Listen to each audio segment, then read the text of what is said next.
What exactly did China unveil? And why does this parade mark the beginning of a whole new era in warfare? Let's break it down.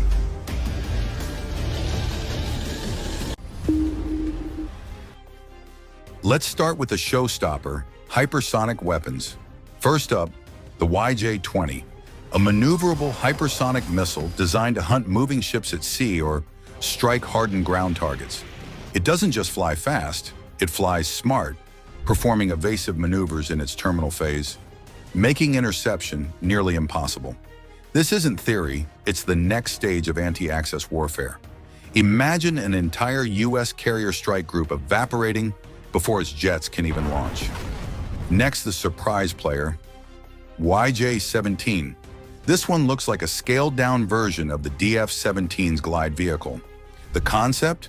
A booster kicks it up to 40 kilometers, then it glides at hypersonic speeds, zigzagging through the upper atmosphere. Good luck intercepting that. Then comes the YJ-15, a ramjet-powered missile screaming at Mach 3 just above the sea. Flying so low it hides beneath radar, it's the ultimate ship killer in close quarters. And finally, the YJ-19, possibly China's first true hypersonic cruise missile. With a scramjet engine, this monster can sustain extreme speeds over long distances, adjusting its flight path mid-course. Think Russia's Zircon, but potentially more refined. All four fit inside the universal vertical launch cells on China's Type 055 destroyers, meaning Beijing can saturate targets from multiple directions with hypersonic salvos. The US Navy's Aegis systems? They weren't built for this. THAAD? Too slow. SM-6? Too few. The US Navy has spent decades projecting power through carrier groups. These missiles? They just made that strategy obsolete.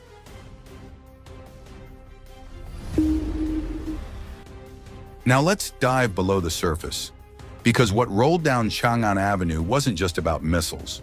It was about autonomous sea power. The first jaw-dropper, a 20-meter-long torpedo-shaped drone, eerily similar to Russia's Poseidon. This isn't your average torpedo. This is a strategic weapon, possibly nuclear-powered, designed to crawl silently across oceans for weeks, even months, and detonate near enemy ports or carrier groups. Think of it as a submarine nuke on autopilot. But China didn't stop there. Another unmanned submarine, bigger, bulkier, with sensor masts and possible flank sonar arrays, was spotted under TARP. Its role?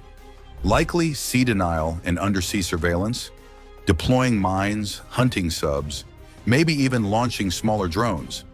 China might already have two operational variants, and then a smaller unmanned sub that fits inside standard torpedo tubes.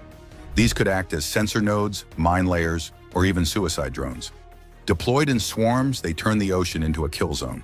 The US Navy's worst nightmare has always been losing dominance under the waves. These autonomous systems, they make that nightmare real.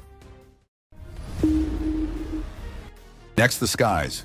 A massive truck-mounted system rolled past the cameras carrying what appeared to be a high-energy laser weapon. Not a prototype, a deployable unit. Imagine a 75-kilowatt beam capable of frying drones and cruise missiles at the speed of light. No ammo, no reloads, just infinite shots as long as the generator runs. Why does this matter? Because the US strategy of swarming attacks and long-range missiles depends on saturating enemy defenses. But lasers flip the cost equation. You can fire a beam for the price of a cup of coffee. Meanwhile, each US missile costs millions. And it didn't stop there. The parade also revealed new HQ series SAMs, including the HQ-19, China's answer to THAAD, and the rumored HQ-29, possibly rivaling Russia's S-500.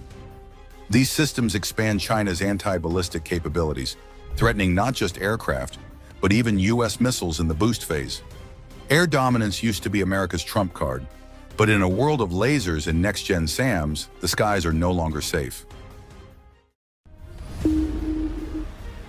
Then came the robots, unmanned ground vehicles, robotic engineering units, combat buggies paired with quadcopters and robotic dogs.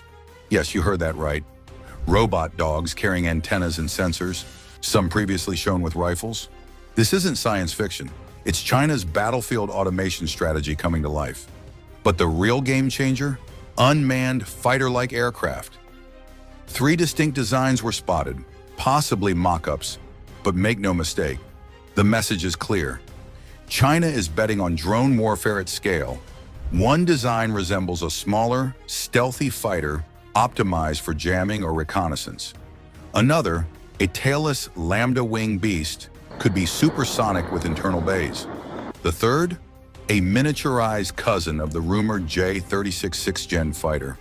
And then there's the GJ-11, a stealth UCAV that's already a legend in military circles. Add to that a massive unmanned helicopter built for naval scouting and anti-sub missions. Why does this matter? Because no other country is pushing this many combat drone designs simultaneously. And when you combine AI autonomy, mass production, and swarm tactics, the numbers game flips. Suddenly, it's not about one F-35 versus one J-20. It's about one carrier versus 100 autonomous killers. And right now, Beijing is in the lead.